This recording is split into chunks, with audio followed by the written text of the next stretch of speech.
Hello बच्चों, ये video उन सब लोगों के लिए बहुत इंपॉर्टेंट और बेनिफिशियल होने वाला है जो बच्चे 2025 के अंदर जेई मेंस जनवरी अटेम्प्ट एंड उसके बाद के अटेम्प्ट देने वाले हैं।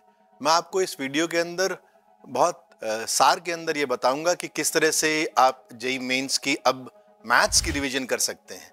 तो सबसे पहले आपको शायद ये बात पता भी हो कि अगर आप दो बच्चों के मार्क्स जेई मेंस के अंदर बराबर आते हैं तो रैंक का डिसीजन जिसके मार्क्स मैथ्स के अंदर ज़्यादा उसी के बेसिस पर होता है। तो ये बात ध्यान रखना, जैसे हम लोग क्लास के अंदर भी बोलते हैं कि मैथ्स जो है आपके रैंक को डिसाइड करेगा।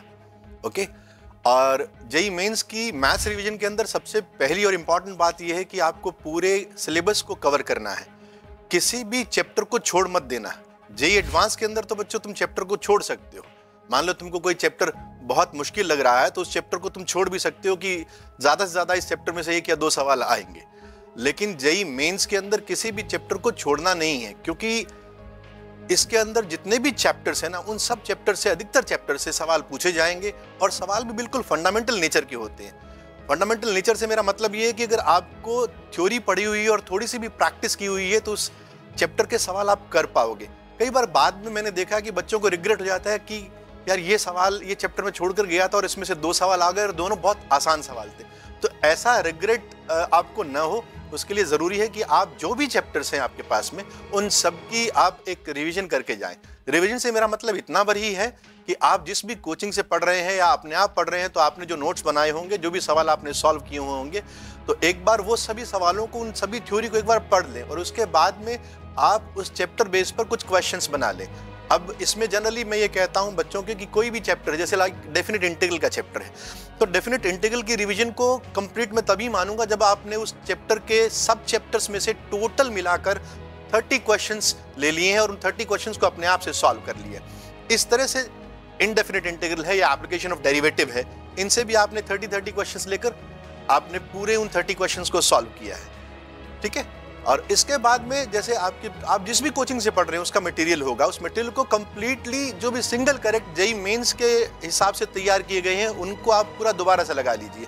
और एक बात ध्यान रखना, जो आपका, जिसको बोलते हैं आपका सबसे इम्पॉर्टेंट पॉइंट होगा जिससे आप बाकी लोगों से ज़्यादा अच्छा परफॉर्म कर पाएंगे जेई मेंस में, वो होगा कि आपने जो प्रीवियस ईयर्स के जेई मेंस के पेपर है उनको कितने अच्छे से सॉल्व किया है।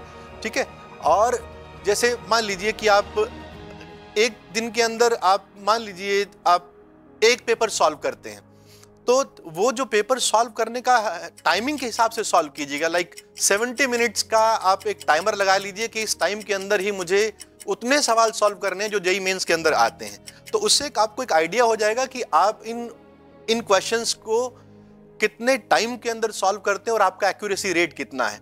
अब जितने ज़्यादा आप देंगे इस तरह के पेपर्स, उतना ही आपको ज़्यादा फायदा होगा। और पेपर देने के बाद में इवैल्यूएशन का या एनालिसिस का जो दायित्व है, जो ड्यूटी है, वो आपकी है कि आपको पता लग जाए कि ये जो 4-5 चैप्टर्स हैं इनमें से मेरे सवाल ज़्यादातर गलत होते हैं, तो उन चैप्टर को एक बार थ्योरेटिकली दोबारा से रिवाइज कर लें और जो भी आपने क्वेश्चंस उस समय किए थे उस चैप्टर के ऊपर, उन क्वेश्चंस को भी ढंग से देख लें।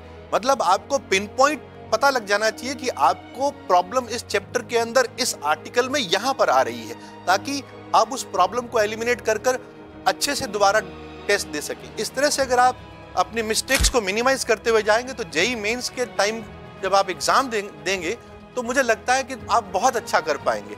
और अब जैसे जैसे समय पास में आएगा तो बहुत सारे थॉट्स रश करते हैं दिमाग के अंदर, तो इस ओवर थिंकिंग से भी हमको बचना है कि आप अपने आप पर विश्वास कीजिएगा कि आपने जितने 2 साल लगाकर आपने जो प्रिपरेशन की है उस प्रिपरेशन पर फेथ रखिएगा और प्रॉपर मेरे हिसाब से अपनी सेहत का ध्यान रखिएगा। और उस सेहत के ध्यान पर तो बहुत सारे वीडियोस होंगे, बस इतना है कि आप प्रॉपर डाइट लीजिएगा, नींद का ध्यान रखिएगा, किसी भी स्ट्रेस में नहीं आना है, अपने आप पर फेथ रखिएगा।